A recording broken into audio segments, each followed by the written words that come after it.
একটা sting video ভোটের আবহে যেন গেরুয়া শিবিরের পালের হাওয়াকে ঘুরিয়ে দিচ্ছিল। শনিবার দিনভর সন্দেশখালীর 2 নম্বর ব্লকের বিজেপির মণ্ডল সভাপতি গঙ্গাধর কয়ালের ভিডিও নিয়ে শোরগোল পড়ে যায়। এরপরই যেন সন্দেশখালী ইস্যুতে অক্সিজেন পেয়ে যায় তৃণমূল নেতৃত্ব। জাতীয় রাজনীতিতেও সন্দেশখালী কাণ্ডকে তুলে ধরতে ছক করছে ঘাসফুল শিবির। এখন গারদে শেখ শাহজাহান। গঙ্গাধর কয়ালের ভাইরাল ভিডিওয় যে দাবি শোনা গেছে তাতে বিজেপি জোর করে অভিযোগ করিয়েছে বলে শোনা যাচ্ছে, কিন্তু সন্দেশখালীর বাসিন্দারা এরপর কি বলছেন?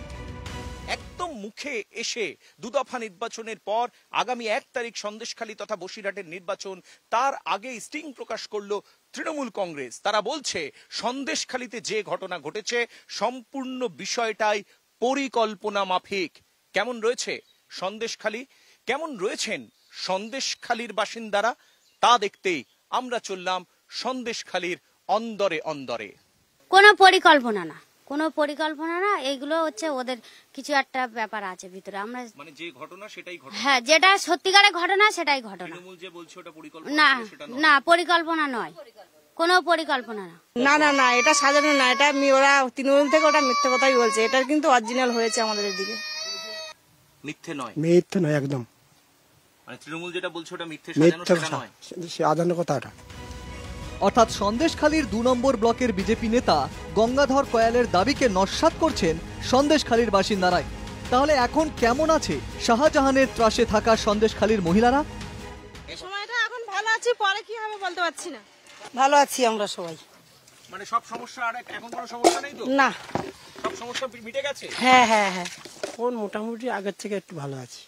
আগে তো রাত্রিতে তুলে নিয়ে যেত, তুলে নিয়ে মাছ তো খেতাম, কাজ তো বন্ধ হয়ে যেত। কারা তুলে নিয়ে যেত? ওই উত্তম আর শিবহাজরা।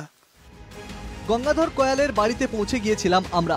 সন্দেশখালীতে স্টিং অপারেশনে শিরোনামে থাকা বিজেপির মণ্ডল সভাপতি গঙ্গাধর কয়ালের স্ত্রী বিমলা কয়ালের দাবিতে টুইস্ট। বিজেপি করে বলে ফাঁসানো হচ্ছে সরব গঙ্গাধরের স্ত্রী। এটা টিএমসি পরিকল্পিতভাবে এটা মানে প্ল্যান করে ফাঁসানোর জন্য এটা করেছে।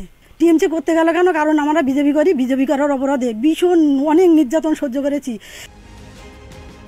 ভেড়ির গরম জলে স্রোত আছে, সেই স্রোতেই যেন ক্ষোভ আর রাজনীতির কচকচানিও বয়ে চলেছে সন্দেশখালীর এই দ্বীপাঞ্চল।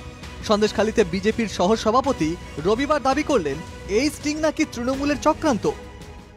সন্দেশখালীর বিজেপি নেতৃত্ব, এলাকার নেতৃত্ব গতকালের এই স্টিং অপারেশনের পর আপনারা কি মনে করছেন?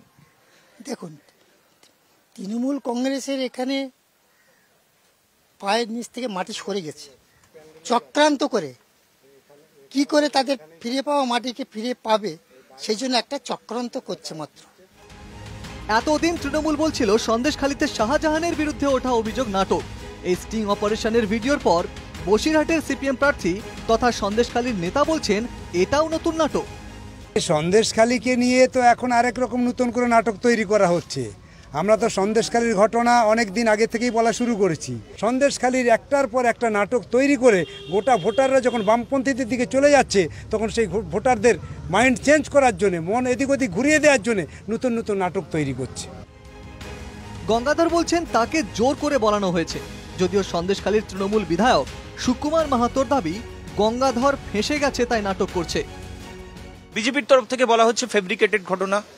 দেখুন, ওই যে মুড গঙ্গাধর কয়ালের যে ভঙ্গিমা, তাতে মনে হয় না তাকে জোর করে বা তাকে কোনোভাবে প্ররোচিত করে এই ভিডিও করা যায়। এই আবহে রবিবার গঙ্গাধরের বাড়ির সামনে তার সমর্থনে বিক্ষোভ দেখায় স্থানীয় কিছু বিজেপি কর্মীরাও। বিক্ষোভ দেখাচ্ছে এই কারণে, সন্দেশখালী 2 নম্বর ব্লকের মণ্ডল সভাপতি গঙ্গাধর কয়ালকে যেভাবে ফাঁসানো হয়েছে তার বিরুদ্ধে আমরা এই বিক্ষোভ দেখাচ্ছি। বিরোধী এবং শাসক দল তারা পারস্পরিক তরজায় নেমেছে। সাম্প্রতিক সময় নির্বাচনের আগে সন্দেশখালী কাণ্ডে স্টিং প্রকাশ করে বিতর্ক চরমে নিয়ে গিয়েছে শাসক দল তৃণমূল কংগ্রেস। সম্পূর্ণ ঘটনা সাজানো। সত্যি কি সাজানো নাকি সত্যি ঘটনা? সম্পূর্ণভাবে কি শান্তি ফিরবে সন্দেশখালীতে? এখন সেদিকেই তাকিয়ে সন্দেশখালীর মানুষজন। ক্যামেরা ইন্দ্রনীলের সঙ্গে রণজয় মুখোপাধ্যায়, NK TV বাংলা, সন্দেশখালী।